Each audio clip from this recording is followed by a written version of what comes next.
Hi friends, welcome to reel connect YouTube channel. ఈ particular YouTube ఛానల్లో నేను cinema న్యూస్తో పాటు ఏంటంటే మీకు సినిమా ఛాన్సులు ఎలా తెచ్చుకోవాలి అనేది కూడా చెప్తా. అయితే ఏంటంటే కేవలం ఇది మీ ఓన్ రిస్క్ మాత్రమే. ఎందుకంటే అన్న నువ్వు చెప్పినావు కదా, నేను అక్కడికి వెళ్ళా ఇక్కడికి వెళ్ళా వాడిని కలిసా వీడు నాకు డబ్బులు ఇవ్వాలి వాడు నాకు డబ్బులు ఇవ్వాలి అంటే ఫస్ట్ థింగ్ మీరు గుర్తుపెట్టుకోవాల్సింది తెలుసా, మోసం చేసే వాళ్ళే ఎక్కువ మంది ఉంటారు, నిజాయితీగా ఉండే వాళ్ళు తక్కువ మంది ఉంటారు. ఓకే, యాక్టర్లు అవుదామని చెప్పి వెళ్ళి కోఆర్డినేటర్లు అయిన వాళ్ళు మస్తు మంది ఉన్నారు అక్కడ ఇండస్ట్రీలో. ఎందుకు అంటే వాడికి చేతగాక డబ్బు మీద ఆశ పుట్టి సైడ్ ట్రాక్ అయిపోయిన వాళ్ళు, రాంగ్ ట్రాక్ అయిపోయిన వాళ్ళు, మందుకు అలవాటు పడిపోయిన ఇట్లాంటి వాళ్ళు అంతా ఉంటారు. కానీ మీకు నిజంగా సినిమాలలోకి వెళ్ళాలి, ఎందుకంటే బోల్డ్ అని వెబ్ సిరీస్లు వస్తున్నాయి, బోల్డ్ అని సినిమాలు వస్తున్నాయి, షూటింగ్లలో నేను కనపడాలి స్క్రీన్ మీద, అలాంటి ఆశలు కనుక ఉంటే ఎలా వెళ్ళాలి, ఎలా తెలుసుకోవాలి, ఏం చేయాలి అనేది నేను చెప్తా. అయితే ఏంటంటే ఇది ఒక ఎపిసోడ్ లాగా ఒక 10-15 ఎపిసోడ్ నేను చేస్తా. రకరకాల యాక్టర్స్ ఉంటారు, అసలు ఏ రకాల యాక్టర్ ఉంటారు, ఏ యాక్టర్ని ఎక్కడ వాడతారు, ఇవన్నీ కూడా చెప్తా. ఫస్ట్ ఇవాళ దాంట్లో ఏంటంటే జూనియర్ ఆర్టిస్టులు అంటే ఏంటి అనేది చెప్తా. నేను ఛాన్సులు ఎలా తెచ్చుకోవాలో కూడా చెప్తా.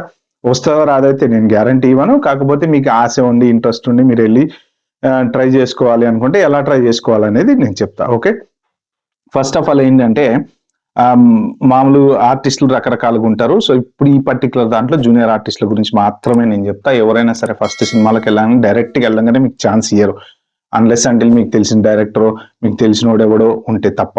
ఓకే, జూనియర్ ఆర్టిస్టులు అంటే ఏంటంటే ఇప్పుడు ఏదైనా ఒక సినిమా షూటింగ్ జరుగుతుంది అనుకోండి, ఫర్ ఎగ్జాంపుల్ అంటే ఇప్పుడు మీరు ఒక సినిమా చూస్తున్నారు, దాంట్లో ఒక కూరగాయల మార్కెట్ సీన్ జరుగుతుంది.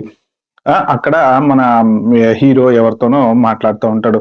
ఆ చుట్టుపక్కలంతా ఏం చూపించాలి, కూరగాయల మార్కెట్ చూపించాలిగా. వాడు బెండకాయలు అమ్ముతాడు, వాడు దొండకాయలు అమ్ముతాడు, వాడు కాకరకాయలు అమ్ముతాడు.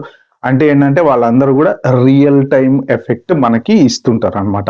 సో ఇప్పుడు ఒక యుద్ధం జరుగుతుందంటే వెనక 1000 మంది భటులు ఉంటారు. అలాగే ఒక పోలీస్ సీన్ జరుగుతుందంటే వెనకాల 100 మంది 200 మంది పోలీసులు ఉంటారు. వీళ్ళంతా ఏంటంటే వీళ్ళకి డైలాగులు ఉండవు, కేవలం ఏంటంటే ఒక యాక్షన్ సీక్వెన్స్ లో పార్ట్ గా వీళ్ళు వాళ్ళ పని ఏదో చేసుకుంటా అంటారు, నిలబడి అమ్మటము ఇది అమ్మటము. ఒకడు వచ్చి కొనుక్కుంటున్నాడు, కొనేవాడు జూనియర్ ఆర్టిస్టే, అమ్మేవాడు జూనియర్ ఆర్టిస్టే. తర్వాత ఇటు నుంచి అటు నడవటము, ఇటు రోడ్డు మీద ఏదైనా ఒక సీన్ జరుగుతుంది అనుకోండి, రోడ్ అట్మాస్ఫియర్ క్రియేట్ చేయాలి కదా. మీకు సీను వెనకాలంతా బ్లాంక్గా ఉందనుకోండి, చూసేవాడికి ఫీల్ రాదు, రోడ్డు మీద వీళ్ళు మాట్లాడుకుంటున్న ఫీల్ రాదు. అందుకని ఏంటంటే ఇటు నుంచి అటు వెళ్ళే వాళ్ళు, బండి మీద వెళ్ళే వాళ్ళు, ఆటో వెళ్తుంటది, కార్ వెళ్తుంటది. మీరు గమనించండి, వీళ్ళంతా ఎవరయ్యా అంటే జూనియర్ ఆర్టిస్టులు అనమాట. అంటే డైలాగు లేనటువంటి వాళ్ళందరినీ కూడా జూనియర్ ఆర్టిస్ట్ అంటారు అనమాట. సో ఇప్పుడు వీళ్ళకి ఎలా వస్తాయి అవకాశాలు, వీళ్ళని ఎలా వాడతారు అంటే మీకు ఇప్పుడు ఆ డ్రెస్సులు అనేది పోలీస్ సీన్ అనుకోండి, దాని తగ్గట్టు పోలీస్ సీన్ డ్రెస్సులు ఇస్తారు. పొద్దునే వెళ్ళాలి, మీరు వెళ్తే వాళ్ళు షూటింగ్ లొకేషన్ కి తీసుకుపోతారు. తీసుకుపోయి రోజంతా అయిపోయిన తర్వాత మిమ్మల్ని ఎక్కడ ఎక్కించుకున్నారో అక్కడ దింపుతారు. ఆ రోజుకి ఎంత ఉంది అనేది మీకు ఆ ఏజెంట్ ఉంటాడు, ఆ ఏజెంట్ మాట్లాడుకుంటే వాళ్ళతో పాటు మీరు వెళ్ళిపోతే, ఇప్పుడు స్టూడియోలు ఉన్నాయనుకోండి, డైరెక్ట్ మీరు పోతే ఎవరు రానియరు, ఆ ఏజెంట్ మిమ్మల్ని ఇంతమందిని తీసుకుపోతాడు అనమాట. తీసుకుపోయినాక ఆ డబ్బులు ఇవ్వాల్సిన బాధ్యత ఏజెంట్ అదే. ఇది మీరు చూసుకోవాల్సింది. ఎందుకు అంటే ఆ ఏజెంట్ డబ్బులు ఇచ్చేటోడా ఇవ్వనోడా అది ఇక మీ ఓన్ రిస్క్ అనమాట. యాక్చువల్ గా ఈ జూనియర్ ఆర్టిస్టులు అందరూ కూడా కేవలం ఏజెంట్ల ద్వారానే వెళ్తారనమాట. ఓకే, ఆ ఏజెంట్లు ఎక్కడ ఉంటారు అంటే జనరల్ గా ఇప్పుడు మన కృష్ణానగర్ ఉంది కదా, యూసఫ్గూడ ఏరియాలోకి వెళ్తే కొన్ని ప్లేస్లు ఉన్నాయి. ఒకటి కృష్ణానగర్ దగ్గర మంగా టిఫిన్ సెంటర్ అని ఉంటుంది. అక్కడ పొద్దున్నే 5 గంటలకి జనాల్ని తీసుకెళ్తూ ఉంటారు. అక్కడికి వస్తే అక్కడి నుంచి బస్సులలో ఎక్కించుకొని వెళ్తుంటారు. ఇప్పుడు రాజమౌళి సినిమా ఉందనుకోండి, అది జనాలు ఫుల్, కొంతమంది అయితే ఒక్కొక్కసారి 365 రోజులు షూటింగ్ పోతూనే ఉంటారు అనమాట. డబ్బులు వస్తాయా రావా అంటే అది మీ అదృష్టం, ఆ ఏజెంట్ కాని బట్టి ఉంటది. ఎగ్గొట్టిన వాళ్ళు చాలా మంది ఉన్నారు. ఇట్లా ఆర్టిస్టులను తీసుకెళ్లి వాళ్ళకి డబ్బులు ఎగ్గొట్టి బాగుపడిన వాళ్ళు, వాళ్ళు బిల్డింగ్లు కట్టుకున్న వాళ్ళు, కార్లు కొనుక్కున్న వాళ్ళు ఇంకా చాలా మంది ఉన్నారు. ఫస్ట్ ఆఫ్ ఆల్ ఏంటంటే మన దగ్గర మోసం, ఎవరిని ఎట్లా మోసం చేయాలి, మనోడే మోసం చేస్తుంటారు అనమాట. ఇది నెంబర్ 1, దాంట్లో డౌట్ అయితే ఏం లేదు. కానీ మీరు జాగ్రత్తగా మాట్లాడుకొని మిమ్మల్ని ఎవడు మోసం చేయకుండా ఉండేవాడిని ఎత్తుక్కొని మీరు ఆ కృష్ణానగర్ దగ్గర వెళ్ళి పొద్దున్నే 5 గంటలకు ఉన్నారనుకో, అట్లా ఒక 10 సార్లు తిరగాలి. మీరు తిరిగితే మీకు ఎవడో ఒకడు పరిచయం అవుతాడు అనమాట. పరిచయం అయిన తర్వాత మళ్ళీ పరిచయం అయ్యాడు కదా అని వాడిని తీసుకపోయి సాయంత్రం వానికి మళ్ళీ ఇట్లాంటివన్నీ చేసుకుంటూ కూర్చున్నాడు, మీరు డబ్బులని సాగలేకపోతే ఎవరికి ₹1 ఇవ్వాల్సిన అవసరం లేదు. ఎవడన్నా పరిచయం చేసుకుని మీకు మా షూటింగ్ ఉంది అంటే వాటితో పాటు వెళ్ళండి. ఒక 2 రోజులు అయిన తర్వాత డబ్బులు ఇవ్వలేదనుకో 3వ రోజు పోకండి. ఎందుకంటే ఇంకా వాడు డబ్బులు ఇచ్చే బాపత్ కాదు, అట్లాంటి వాళ్ళు మస్తు మంది ఉంటారు. అది కాకుండా గణపతి కాంప్లెక్స్ అని ఇంకొకటి ఉంటుంది. అక్కడ సాయంత్రం అయితే మొత్తం సినిమా వాళ్ళంతా చేరుతుంటారు అనమాట. అది ఏంటంటే యూసఫ్గూడ కృష్ణనగర్ కి వెనకాల బ్యాక్ సైడ్ ఉంటది. ఎవరిని అడిగినా చెప్తారు అక్కడ గణపతి కాంప్లెక్స్ ఎక్కడంటే అక్కడికి వెళ్ళండి. అక్కడ కూడా కొంతమంది ఎవరు ఏజెంట్లు ఉంటారు కదా, కోఆర్డినేటర్లు, ఏజెంట్లు, వాళ్ళంతా అక్కడికి వచ్చి కూర్చుంటుంటారు సాయంత్రం పూట. అక్కడనే ఒకరిని ఇద్దరిని అడిగి ఆ టీ షాప్ ఉన్న వాడిని వీడిని అడిగి పరిచయం చేసుకుంటే అట్లా మీకు స్లోగా పరిచయాలు అయితే అవుతాయి. పరిచయాలు పెరిగిన తర్వాత నెమ్మదిగా మీరు జర్నీ అనేది స్టార్ట్ చేయొచ్చు. అంటే ఒక 2 షూటింగ్లకు 3 షూటింగ్లకు పోతుంటే ఇంకా కొత్తోళ్ళు పరిచయం అవుతుంటారు. కొత్తోళ్ళు పరిచయం అయిన తర్వాత మళ్ళీ ఇప్పుడు ఫర్దర్గా అట్లనే ఆ డైరెక్షన్ డిపార్ట్మెంట్ వాళ్ళని పరిచయం చేసుకోవటము. అట్లా కొంచెం మీకు టాలెంట్ ఉందనుకోండి, నెమ్మదిగా ఇక నెక్స్ట్ లెవెల్కి వెళ్ళటం. అది నేను వేరే నెక్స్ట్ ఎపిసోడ్లో చెప్తా, డైలాగ్ ఆర్టిస్ట్లు ఎవరు ఏంటి అవన్నీ. ఇప్పుడు ఈ జర్నీ అంతా ఏంటంటే కేవలం అసలు మీరు ఫస్ట్ అది అలవాటు చేసుకోవాలి. ఇప్పుడు వాళ్ళు తీసుకుపోతారు బస్సులో, తీసుకుపోయేటప్పుడు ఒక్కొక్కసారి 1 గంట జర్నీ ఉంటుంది, ఎక్కడో అడవుల్లో లొకేషన్లకు తీసుకుపోతారు. ఒక్కొక్కసారి ఇంకెక్కడో స్టూడియో ఉంటుంది, అక్కడికి తీసుకుపోతారు. మీ అంతటా మీరు మీ డబ్బులు ఖర్చు పెట్టుకుని పోవాల్సిన అవసరం లేదు. తీసుకుపోవాల్సిన బాధ్యత వాళ్ళదే.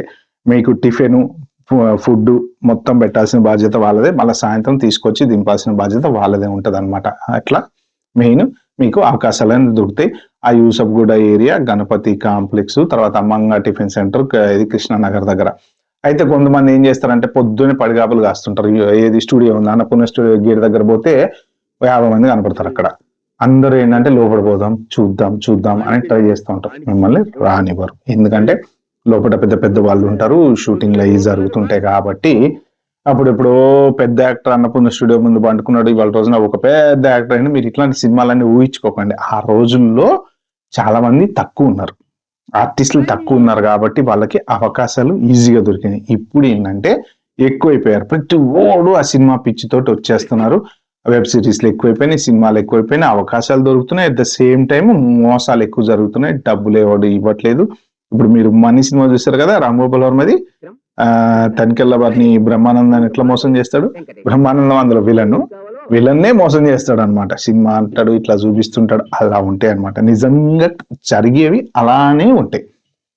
మీరు వాటన్నిటిని ముందే తెలుసుకొని పసిగట్టి ఎవడు మీతో ఎలా మాట్లాడుతున్నాడు, నా పర్టికులర్ వీడియోలు మీకు అవేర్నెస్ కోసం మాత్రమే. అంటే మోసం చేసేవాడు ఎలా మాట్లాడతాడు ఇవన్నీ కూడా నేను చెప్తా. ఈ పర్టికులర్ ఎపిసోడ్ కనుక మీరు ఫాలో అవుతే 15 ఎపిసోడ్లు నేను చేద్దాం అనుకుంటున్నా. అది అయిపోయే లోపు మాత్రం మీరు రాట్ తేలిపోతారు. ఎవ్రీ 3 డేస్కి ఇలాంటిది ఒక ఎపిసోడ్ ఇస్తా. మీకు టీవీ సీరియళ్ళకి ఎలా వెళ్ళాలి, సినిమాలకు ఎలా వెళ్ళాలి అన్నీ చెప్తా. కానీ ఏంటంటే మీరు మిస్ అవ్వకుండా లాస్ట్ దాకా చూస్తే ఉంటే మాత్రం నేను మంచి ఐడియాలు ఇస్తా. మోసం చేసేవాడేవాడు, నిజంగా డబ్బులు ఇచ్చేవాడేవాడు మీకు ఆల్రెడీ ఒక 4 ఎపిసోడ్లు చూస్తే తెలిసిపోతుంది. ఓకే, ఇది ఈ పర్టికులర్ ఇవాళ వీడియోలో చెప్దాం అనుకుంది ఏంటంటే జూనియర్ ఆర్టిస్ట్ రోల్స్ మీరు ఎలా తెచ్చుకోవాలి అంటే మీరు వెళ్ళంగానే డైరెక్ట్గా ఇవ్వరు, ఎవడో ఒకల పరిచయాలు పెంచుకోవాలన్నమాట. అలా పరిచయాలు పెంచుకొని నెంబర్ తీసుకుంటే సో వాళ్ళ దగ్గర నుంచి కాల్స్ రావటము అట్లా ఇట్లా. ఇప్పుడు అమ్మాయిలైనా సరే మీరు ఏంటంటే చెడుదారిలో పోకుండా జాగ్రత్తగా ఎవరిని నమ్మాలి, ఎవరిని నమ్మకూడదు ఇవన్నీ చూసుకుంటే మీకు ఎక్కడొక్కడ నెమ్మదిగా అవకాశాలు దొరికేటువంటి ఛాన్స్ ఉంది. కానీ ఫస్ట్ ఆఫ్ ఆల్ ఏంటంటే ప్రతి ఓడు కూడా అయిపోయింది నీకెందుకు, నీకు రేపు మొత్తం అయిపోయింది, క్యారెక్టర్ పడుతుంది, డైరెక్టర్ మనోడే ఇట్లా మాట్లాడతారు. ఇవన్నీ నమ్మద్దు. ఎవ్వడు కూడా ఓవర్ నైట్ కొత్తగా వచ్చిన వాడికి అవకాశం ఇవ్వడు.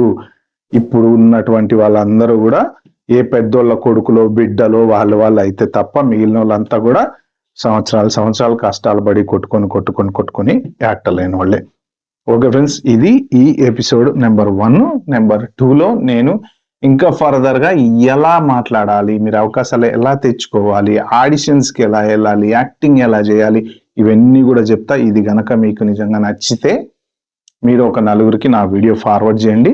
ఆడిషన్స్ ఎలా చేసుకోవాలి, స్క్రిప్ట్ ఎలా ప్రిపేర్ చేసుకోవాలి అన్నీ చెప్తాను నేను. Okay, bye bye, have a good day. ఒకటి మాత్రం గుర్తుపెట్టుకోండి, ఎవరిని నమ్మద్దు, మోసపోవద్దు. అదే నా ఎయిమ్. బాయ్.